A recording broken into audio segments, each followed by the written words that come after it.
Halo teman-teman, balik lagi bersama aku Fajar di channel Fajwin. Jadi di video kali ini kita akan melanjutkan pembahasan kita mengenai logika matematika di bagian penalaran deduktif. Jadi sebelumnya, di video sebelumnya saya sudah membahas apa itu penalaran induktif. Jadi sekarang kita akan melanjutkan dasar dari penalaran deduktif dan contoh soalnya yang akan saya sajikan melalui evaluasi 1.7 dari buku Matematika kelas 2 SMA ya. Nah, apa itu penalaran deduktif? Jadi penalaran deduktif itu adalah cara bernalar atau cara berpikir dari yang umum ke yang khusus.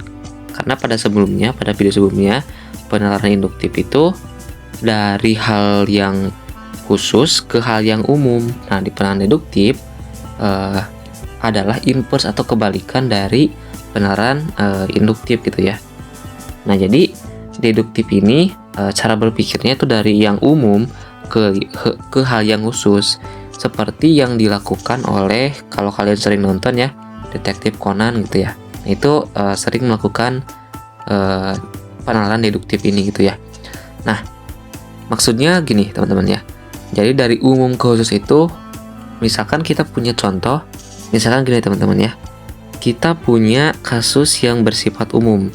Misalkan semua segitiga itu memiliki sudut sebanyak 3 sudut teman-teman ya. Jadi ada segitiga ini, sudutnya itu semua segitiga memiliki 3 sudut gitu ya. Sudut pertama, kedua, dan ketiga. Nah, ini kan bersifat umum karena tadi ada kata semua gitu ya. Nah, terus teman-teman menemukan nih segitiga, beberapa jenis segitiga yang misalkan teman-teman nggak tahu nih. Nah, kan kita misalkan gini ya, ada segitiga yang kayak gini. Nah ya, teman-teman nggak tahu ini segitiga apa. Yang jelas ini adalah sebuah segitiga, dan berarti karena semua segitiga itu sudutnya 3 gitu ya, sebanyak 3, maka segitiga yang teman-teman gak tahu misalkan ini juga pasti punya sudut sebanyak 3 juga teman-teman ya. Nah, kayak gitu teman-teman ya. Jadi teman-teman menyimpulkan dari hal yang umum ini semua segitiga ke hal yang khusus. Nah, ini segitiga siku-siku ya. Jadi semua segitiga itu sudutnya sebanyak 3. Maka si segitiga siku-siku atau segitiga sama kaki atau segitiga yang lain juga pasti memiliki sudut sebanyak 3 gitu ya. Oke, mungkin kita langsung saja ke soalnya teman-teman ya. Nah, ini evaluasi 1.7 ya, yang saya ambil dari tugas kelas 2 SMA di bagian matematika wajib kalau nggak salah ya. Tentukan simpulan dari setiap pernyataan di bawah ini. Yang A, semua sarung bermotif kotak-kotak. Pernyataan keduanya adalah sebagian kebaya adalah sarung. Oke, kita akan jawab yang A dulu ya. Nah, di sini semua sarung bermotif kotak-kotak. Nah, ini teman-teman bisa menggunakan diagram pen ya. Ini diagram yang untuk menyatakan sebuah himpunan gitu ya.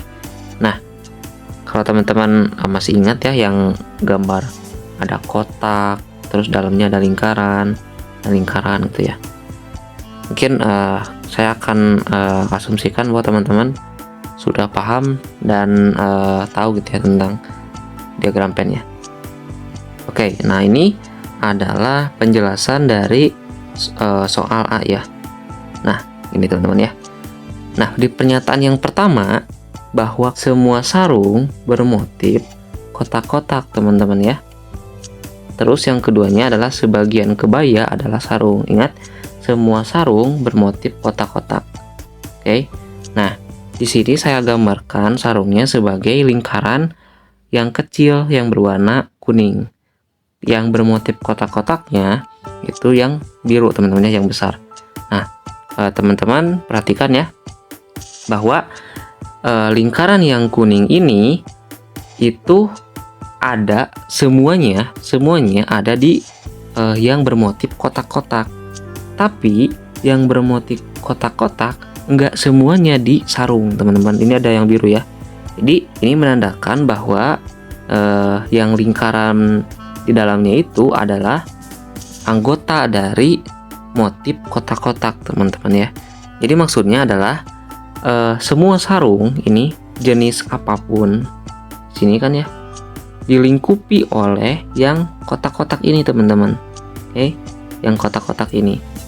Jadi yang sarung ini dilingkupi oleh semua anggota atau semua lingkaran yang ada di motif kotak-kotak. Artinya semua sarung itu bermotif kotak-kotak seperti dari pernyataan yang tadi yang ada di soal, teman-teman ya. Jadi penggambaran kita yang pertama ini sudah jelas, teman-teman ya. Nah, tapi kalau misalkan ada kalimat semua sesuatu adalah sesuatu, maka kita nggak bisa balik, teman-teman. Seperti yang ini ya, teman-teman ya, bahwa semua sarung itu adalah bermotif kotak-kotak. Tapi kita nggak bisa balik, nggak bisa komutatifkan. Semua yang bermotif kotak-kotak adalah sarung, karena bisa jadi yang bermotif kotak-kotak itu bukan sarung, misalkan kemeja ataupun baju lain ataupun benda lain, teman-teman ya. Jadi nggak bisa dibalik kalau misalkan semua. Tapi kalau misalkan ada kata sebagian, beberapa, atau terdapat, atau ada, mungkin kita bisa balik, teman-teman. Nah, ini akan saya bahas selanjutnya ya. Nah, di sini di kalimat kedua, teman-teman ya. Nah, di sini ya. Nah, sebagian kebaya adalah sarung. Oke, sebagian kebaya adalah sarung. Nah, ingat di sini, teman-teman. Ini kebayanya yang ini ya. Nah, ini kebaya. Ini kebaya nih. Lingkaran itu kebaya, yang lingkaran kanan itu adalah sarung ya. Nah, ini menandakan bahwa di lingkaran kebaya di sini, yang ini lingkaran kebaya ya. Nah, ini ya lingkaran kebaya. Ini lingkaran sarung.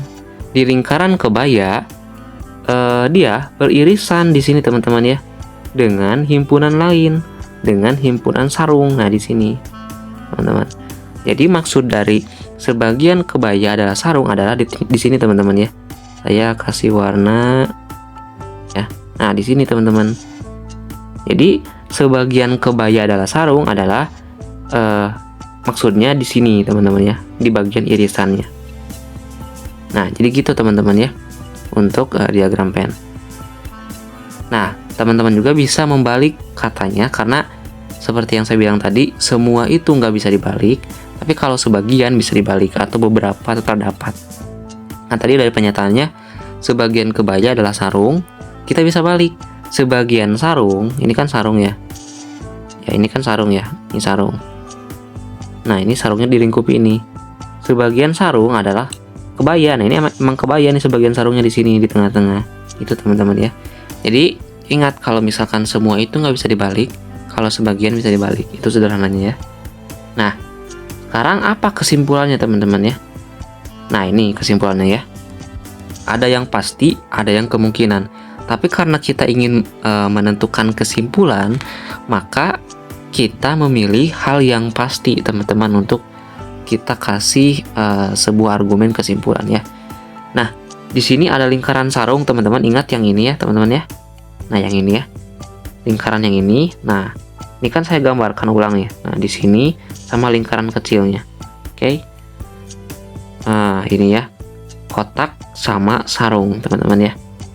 Nah, kan di sarung itu tadi gambarnya seperti ini. Dia ada sebagian yang masuk ke kebaya, teman-teman ya. Nah, ini yang masuk kebaya itu yang ini, teman-teman.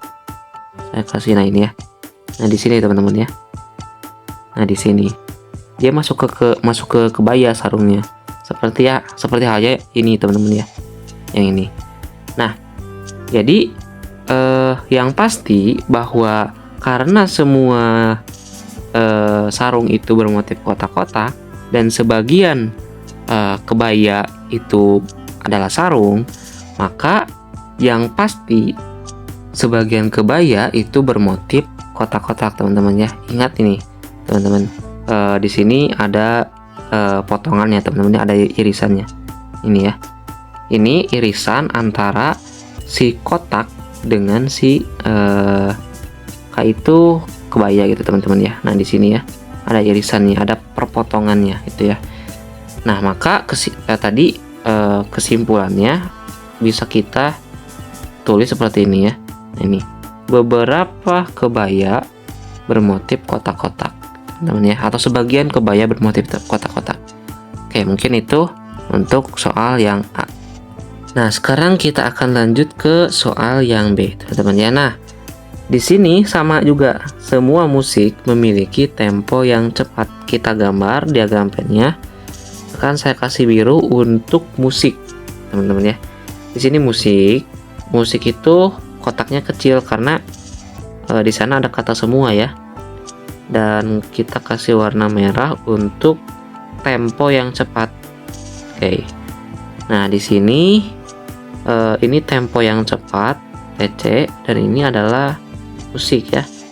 Nah, teman-teman lihat ya, yang musik ini dilingkupi oleh semua yang tempo cepat, yang artinya semua musik ini kan semua. Nah, ini semua yang ada di musik nih di dalamnya adalah TC, adalah tempo cepat, itu yang memiliki tempo cepat.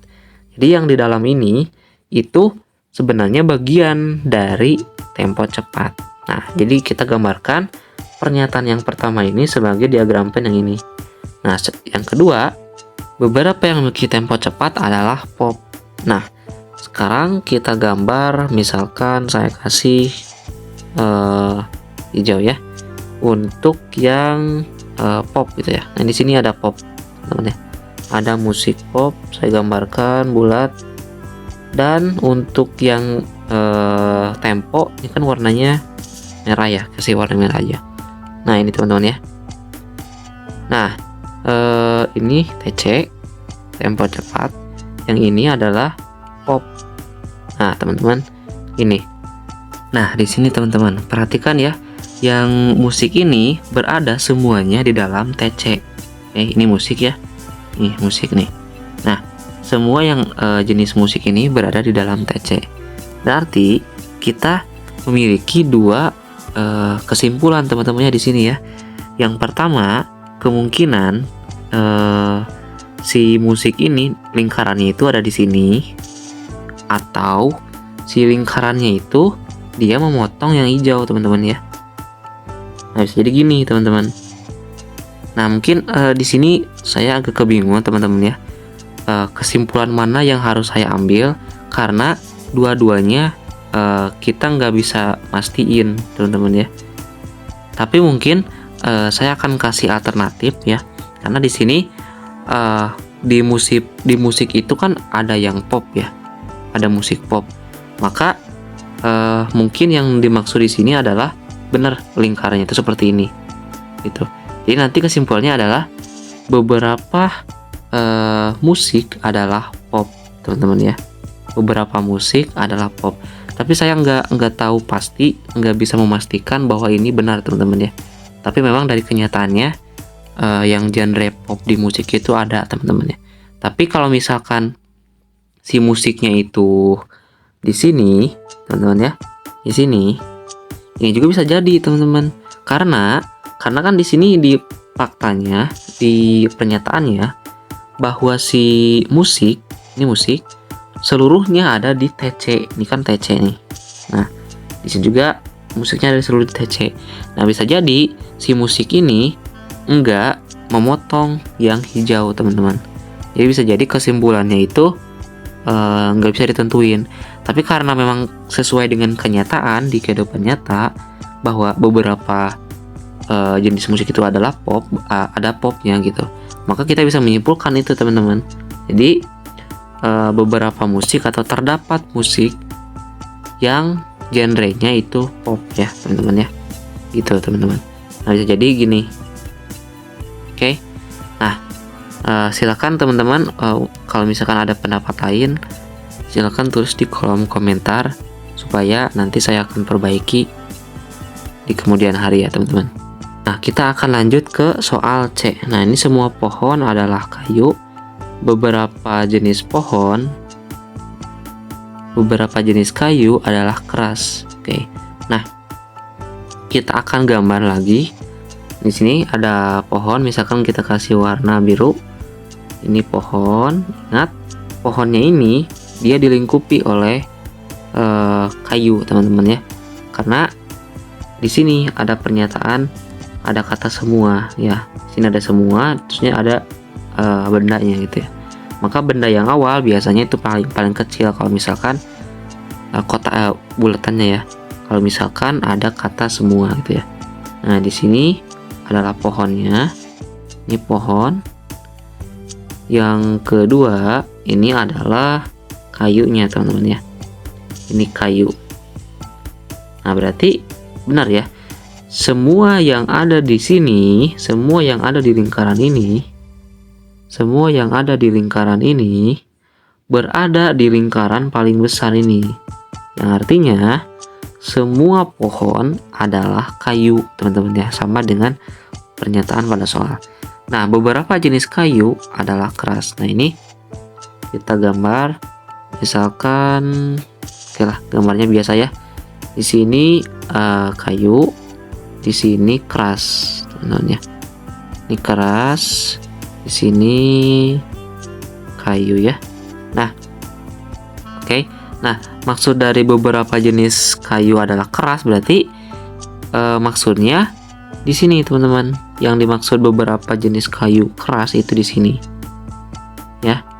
Nah, yang ini, teman-teman ya. Yang di tengah-tengahnya. Nah, karena pohonnya itu seluruhnya ada di kayu, maka kita bisa menggambarkan lagi bahwa lingkarannya ya, ini seluruhnya kan ada di kayu ya, ini kayu nih. Nah, bisa di sini, bisa juga berpotongan, teman-teman ya. Tapi seperti yang saya bilang tadi, sesuai dengan kenyataan aja, teman-teman ya, bahwa memang beberapa pohon itu keras, teman-teman. Nah, karena semua pohon itu adalah kayu, maka kita gambarkan, karena di sini pohonnya itu dilingkupi oleh lingkaran yang kayu, maka di sini kita gambarkan lingkarannya, teman-teman. Nah, ini untuk pohon, ini untuk pohon ya. Tapi karena kita nggak tahu apakah dia berada di sana atau enggak, di sini punya dua kesimpulan lagi, teman-teman, yang mungkin saya juga agak bingung ya di sini ya. Mungkin kalian bisa diskusikan di kolom komentar. Tapi sesuai dengan kenyataan bahwa sebenarnya kita bisa gambarkan gini, teman-teman. Nah, ini ya. Jadi sebagian yang di pohon ini teman-teman ya, keras. Ini kan K nih, lingkaran yang keras. Nah, berarti sesuai dengan kenyataan bahwa emang benar sebagian pohon itu keras, teman-teman ya. Nah, berarti itu jawabannya, simpulannya. Beberapa kayu atau terdapat kayu yang keras gitu, teman-teman ya. Oke, ini yang terakhir, teman-teman ya. Vitamin meningkatkan kekebalan tubuh terhadap penyakit. X adalah vitamin. Oke, kita tulis ini pernyataan pertama ya. Vitamin meningkatkan kekebalan tubuh. Di sini X adalah vitamin. X adalah vitamin. Nah, di sini gampang, teman-teman. Teman-teman tinggal mengubah vitamin ini yang di pernyataan kedua ini, masukin ke pernyataan yang awal, teman-teman ya. Seperti kalian mensubstitusikan sebuah angka ya. Jadi, kalau misalkan X tambah 1 sama dengan 3 misalkan ya. Terus X-nya sama dengan 2. Teman-teman tinggal masukin ke sini, maka ini akan menjadi benar, teman-teman ya. Berarti di sini kita tulis menjadi X meningkatkan dan seterusnya, meningkatkan kekebalan tubuh terhadap penyakit gitu, teman-teman ya. Ya, mungkin itu untuk evaluasi 1.7-nya, teman-teman. Silakan buat kalian yang masih bingung atau mau berdiskusi, silakan cantumkan pendapatnya di kolom komentar, teman-teman ya. Jangan lupa untuk share, subscribe, dan like. Sampai jumpa di video selanjutnya.